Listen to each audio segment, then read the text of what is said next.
Hello friends, welcome to my YouTube channel only chemistry. पहा, पाठीमागच्या व्हिडिओमध्ये आपण नवीन चॅप्टर स्टार्ट केलं तर पहा कोऑर्डिनेशन कंपाऊंड. याच्यामध्ये जे काही इंट्रोडक्शन असेल त्याच्यानंतर टाइप्स ऑफ लिगॅन्ड्स, मग त्याच्यामध्ये मोनोडेंटेड लिगॅन्ड, पॉलिडेंटेड लिगॅन्ड आणि ॲम्बिडेंटेड लिगॅन्ड इथपर्यंतचा भाग आपण पाठीमागच्या व्हिडिओमध्ये पाहिला होता.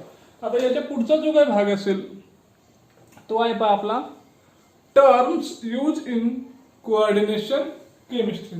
या कोऑर्डिनेशन केमिस्ट्रीमध्ये कोणत्या टर्म्स आपण वापरतो पहा. मग ह्या ज्या काही टर्म्स आहेत या टर्म्स आता आपल्याला या ठिकाणी आता पाहिजेत. कोणत्या टर्म्स आपण या ठिकाणी वापरतो तर पहा, पहिली टर्म आहे आपली कोऑर्डिनेशन स्फिअर. एक स्फिअर आहे त्याला म्हणतो आपण कोऑर्डिनेशन स्फिअर. काय असेल आपण डिटेल पाहूया. The central metal ion and ligand linked to, म्हणजे सेंट्रल एक्झाम्पल आहे. आता सेंट्रल मेटल आयन आहे आणि ही लिगॅन्ड आहे. Central metal ion and ligand link to it are enclose in a square bracket. या दोघांना काय केलं आपण आता स्क्वेअर ब्रॅकेट मध्ये एनक्लोज केलेलं आहे आणि त्या स्क्वेअर ब्रॅकेटला आपण म्हणतो coordination sphere. They are called as coordination sphere. The central metal ion and ligand linked to it are enclosed in a square bracket. This is called coordination sphere. म्हणजे हे जे काही स्फिअर असेल पहा, इथून इथपर्यंत स्फिअर, ही जी काही स्क्वेअर ब्रॅकेट असेल त्याला म्हणतो आपण कोऑर्डिनेशन स्फिअर म्हणतो. पुढे जाऊया पहा. When coordination sphere comprising central metal ion and surrounding ligand together carry a net charge, it is called the complex ion. Comprising झालं याचं सेंट्रल मेटल आला, त्याच्यासोबत लिगॅन्ड आहे, याच्यावरती नेट चार्ज झाला, याला म्हणतो आपण complex ion. These are called as complex ion. हे झालं आपलं complex ion. The ionizable group shown outside the bracket are the counter ion. मग हे जे काय हा ग्रुप झाला, बाजूला जो ग्रुप आला आपला, या बाजूला जो ग्रुप आला याला म्हणतो आपण काउंटर आयन. फॉर एक्झाम्पल पहा, इथे एक्झाम्पल दिलेलं आहे आपल्याला. आता या ठिकाणी हे कॉम्प्लेक्स आहे, आपलं स्ट्रक्चर आहे कोऑर्डिनेशन कंपाऊंडचं K4FeCN6. आता FeCN6 हे झालं आपलं कोऑर्डिनेशन स्फिअर. कोऑर्डिनेशन स्फिअर झालं आणि K प्लस काय झालं आपला counter ion. K plus is the counter ion. Coordination compound ionization. मग याचं आयोनायझेशन कसं होतं, जसं की आपण सिंपल कंपाऊंडचे आयोनायझेशन पाहिले. मग त्याच्यामध्ये सपोज आपलं HCl चं एक्झाम्पल आपण घेतलं होतं, याच्यामध्ये काय होतं H प्लस Cl मायनस, असे दोन त्या ठिकाणी एक कॅटायन तयार होतं, एक ऍनायन तयार होतं. अगदी सेम मेथड या ठिकाणी पहा K4FeCN6 that ionizes 4K plus, त्याच्यावर हा पॉझिटिव्ह कॅटायन तयार झाला, प्लस FeCN6 मायनस 4. अशा प्रकारे आपण पाहतो coordination sphere. Central metal ion आणि लिगॅन्ड हे दोघांना एका ब्रॅकेट मध्ये घेतलं जातं आणि ती जी काही ब्रॅकेट असेल त्या ब्रॅकेटला आपण म्हणतो कोऑर्डिनेशन स्फिअर म्हणतो. पहा, कोऑर्डिनेशन स्फिअर ज्या वेळेस आपल्या कोऑर्डिनेशन कंपाऊंड वरती काहीतरी चार्ज असतो, त्या चार्जला म्हणतो आपण कॉम्प्लेक्स आयन. कॉम्प्लेक्स आयन म्हणतो.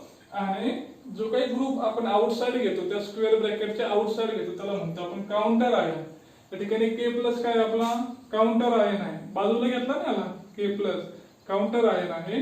आणि हे आपलं कोऑर्डिनेशन स्फिअर असेल, म्हणजे हे जे आहे इथं याला म्हणतो कोऑर्डिनेशन स्फिअर आणि हा झाला आपला K4 काउंटर. आणि अशा प्रकारे हे कोऑर्डिनेशन स्फिअर बद्दल आपल्याला सांगतात. चला नेक्स्ट पॉइंट कडे जाऊया. पहा, आता ही सेकंड टर्म आहे आपली. पहा, दुसरी टर्म आहे पहा charge number of complex ion.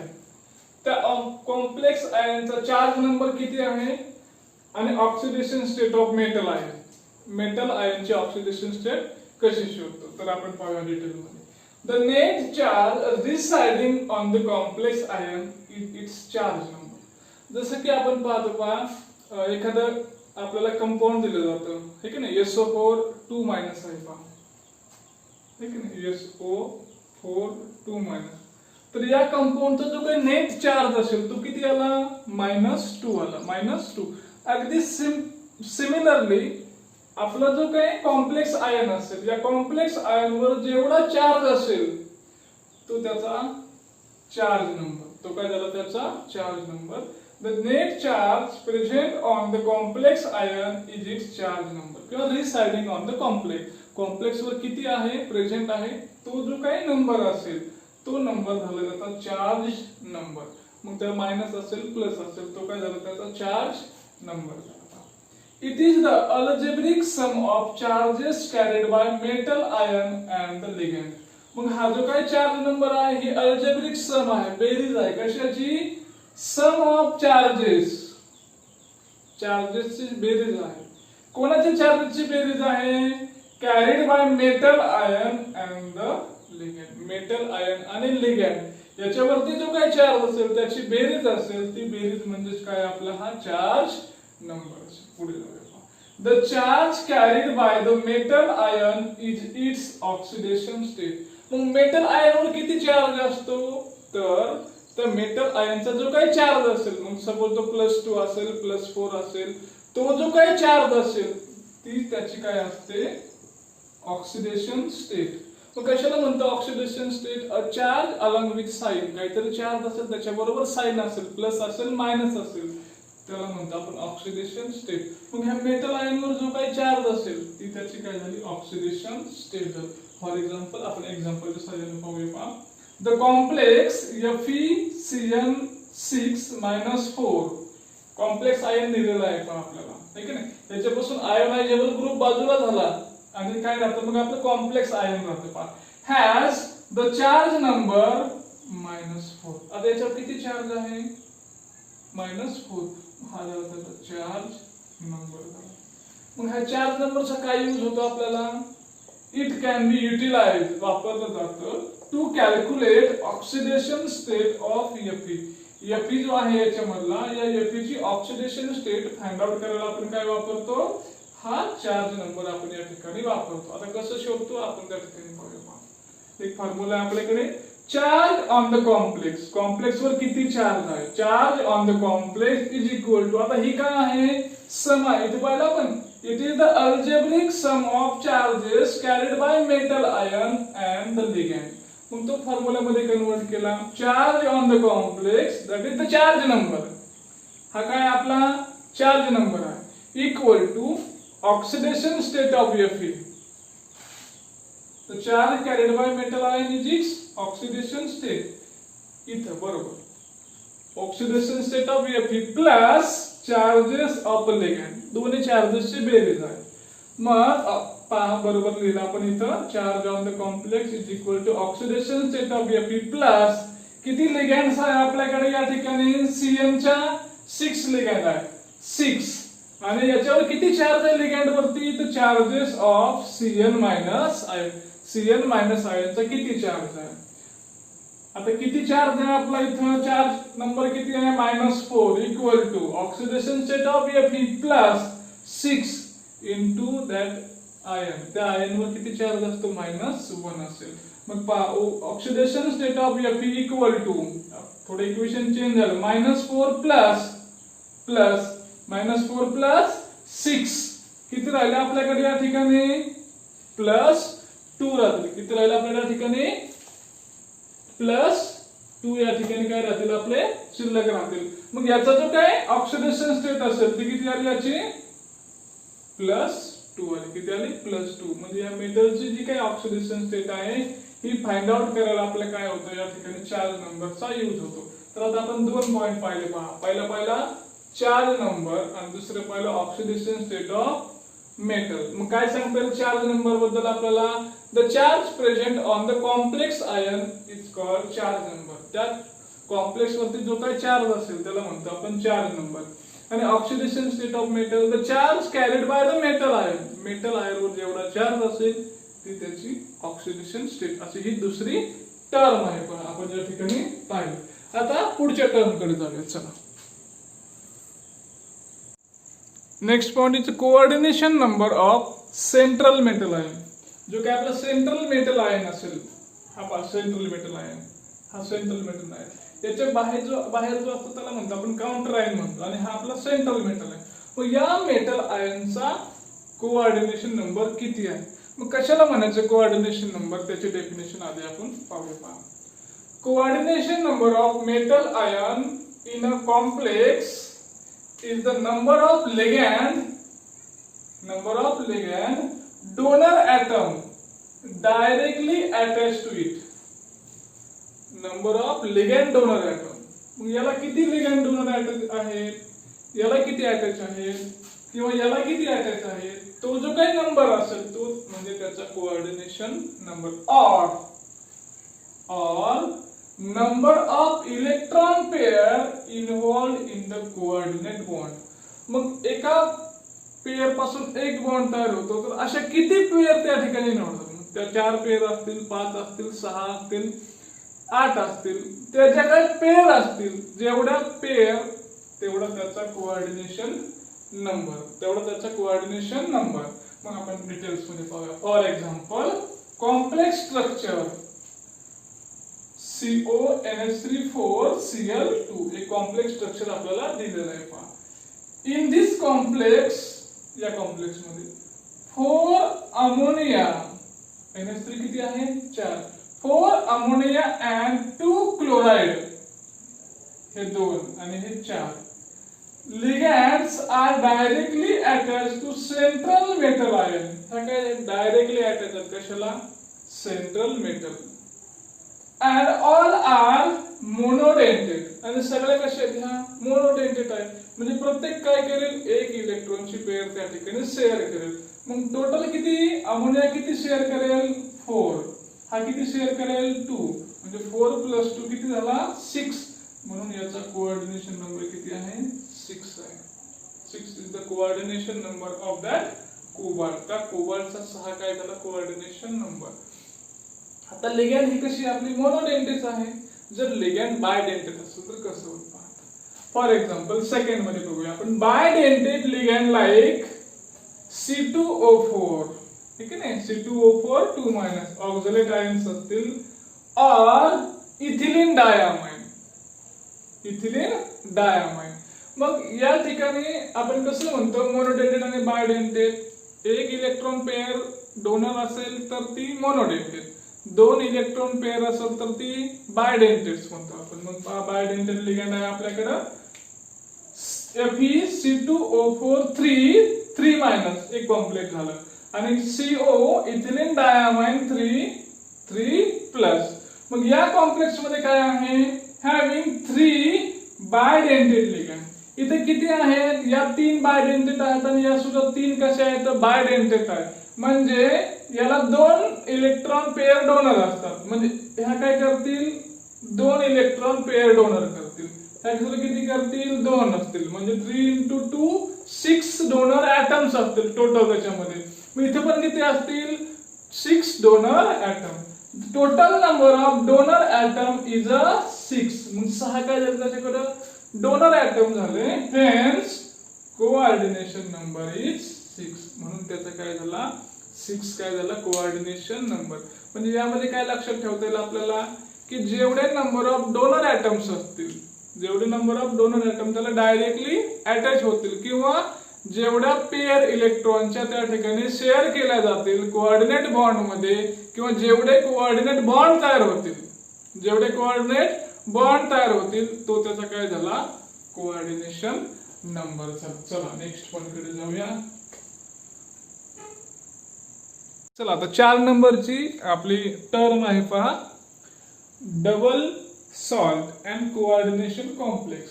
Double salt कधी तयार होतो आणि कोऑर्डिनेशन कॉम्प्लेक्स कधी तयार होतो? पहा, combination or 2 or more stable compound. 2 stable कंपाऊंडचं काय झालं? कॉम्बिनेशन झालं. इन स्टॉइचियोमेट्रिक रेशो, ठराविक प्रमाण. स्टॉइचियोमेट्रिक म्हणजे त्याचं त्या ठिकाणी जे काही ऑक्सिडेशन स्टेट असतील, नंबर्स ऑफ ॲटम्स असतील, मॉलिक्युल्स असतील, ते बॅलन्स झाले पाहिजे. त्याला म्हणतो आपण stoichiometric ratio. Combination of 2 or more stable compound in a stoichiometric ratio can give 2 types of substances. हे दोन कंबाईन झाले आणि दोन प्रकारचे आपल्याला सबस्टन्स मिळाले, नेमली double salt and coordination complex. Double salt एक मिळालं आणि कोऑर्डिनेशन कॉम्प्लेक्स मिळालं. तर सुरुवातीचा आहे डबल सॉल्ट. आपण पाहूया काय double salt. A double salt is a combination of two stable compound. दोन स्टेबल कंपाउंडचे कॉम्बिनेशन्स आहे and that dissociates in water completely. तर महत्वाची बात, water completely in two simple side. आणि किती आयन तयार करते? दोन सिंपल आयन तयार करते. हे सगळं टर्म महत्वाची. Two simple sides. For example Mohr salt, ferrous ammonium sulfate. Hydrated salt आहे, वॉटर त्याच्यामध्ये प्रेझेंट आहे, किंवा त्याला आपण म्हणतो मोहर सॉल्ट म्हणतो. मग हा सॉल्ट कसा आहे? आपला डबल सॉल्ट आहे आणि तो काय होतो? डिसोसिएट होतो. तर कसा पहा, FeSO4 NH4 म्हणजे ferrous ammonium sulfate hydrated salt in water dissociates as Fe2+ NH4+ SO4 दोन सिंपल आयन तयार झाले, म्हणजे कॅटायन्स आणि एनायन्स तयार झाले. सिंपल आयन्स आहेत पहा, सिंपल आहे, सिंपल आहे, सिंपल आहे. म्हणजे आपल्याला काय सांगतो याच्यामध्ये? डबल सॉल्ट आहे तो वॉटर मध्ये कम्प्लीट डिसोसिएट होतो आणि त्याच्यापासून सिंपल आयन्स त्या ठिकाणी तयार होतात. पहा पुढे जाऊया आपण पाहूया coordination complex. Coordination complex dissociates in water with at least one complex ion. त्याच्यामध्ये काय असेल? सिंपल आयन एक असेल पण at least one complex ion. त्याच्यामध्ये एक काय असेल? कॉम्प्लेक्स आयन असणार आहे, एक कॉम्प्लेक्स आयन. पहा मग example, potassium ferrocyanide K4FeCN6 dissociates as the complex ion and counter ion. म्हणजे हा जो काय कोऑर्डिनेशन कंपाऊंड आहे हा काय होतो? डिसोसिएट होतो, पण कशामध्ये?